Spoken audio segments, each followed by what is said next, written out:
आज का बाइबल वचन शिकारी का फंदा। जो महान प्रभु की छाया में निवास करता है वह सर्वशक्तिमान की सुरक्षा में विश्राम करेगा।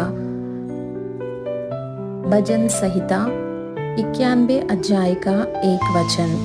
हिब्रू भाषा में छाया का अर्थ होता है सुरक्षा या रक्षा। जैसे कोई व्यक्ति शेर से बचने के लिए एक पेड़ की छाया में छिप नहीं सकता, वैसे ही हमारी परेशानियों में केवल हमारा परमेश्वर ही हमें सुरक्षा और रक्षा दे सकता है। जब हम महान प्रभु की छाया में रहते हैं तब ही हम सर्वशक्तिमान ईश्वर की सुरक्षा में होते हैं। उस छाया में कोई शत्रु प्रवेश नहीं कर सकता और वह हमें देख भी नहीं सकता। एक माँ की तरह हमारा परमेश्वर हमें उसी प्रकार सुरक्षित रखता है। वह तुम्हें शिकारी के जाल से बचाएगा।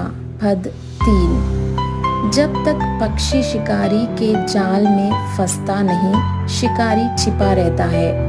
लेकिन एक बार पक्षी फंस जाता है तो उसके बचने की उम्मीद कम हो जाती है। पाप एक जाल के समान है। पाप पहले धोखा देता है, फिर पकड़ लेता है और अंत में नाश करता है। जैसे पक्षी अपने जान की परवाह किए बिना जाल की ओर दौड़ता है, वैसे ही व्यक्ति भी अज्ञानता में अपनी बर्बादी की ओर बढ़ता है। नीति वचन 7 अध्याय का 23 वचन।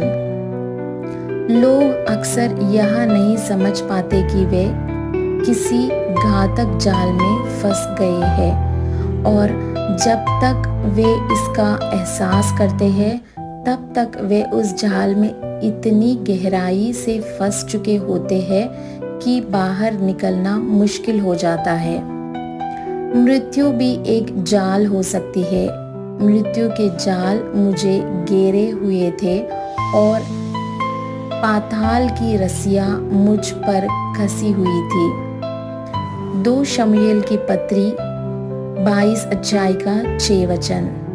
शैतान हमें समय से पहले मृत्यु के जाल में फंसाने की कोशिश करता है, लेकिन बीमारी वह प्रमाण नहीं है जिससे हमें स्वर्ग में प्रवेश मिलता है।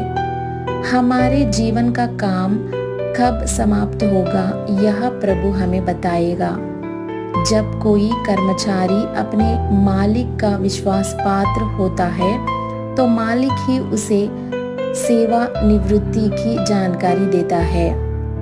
अगर हम महान प्रभु की छाया में निवास करते हैं तो निश्चय ही हमारा परमेश्वर हमें शिकारी के जाल से बचाएगा। शत्रु हमें देख नहीं सकेगा और वह हमें अपने जाल में फंसा नहीं सकेगा। महान प्रभु की छाया में निवास करना और सर्वशक्तिमान की सुरक्षा में विश्राम करना परम सुख है। वह अपनी पंखों में हमें ढकेगा और हमें सुरक्षित रखेगा।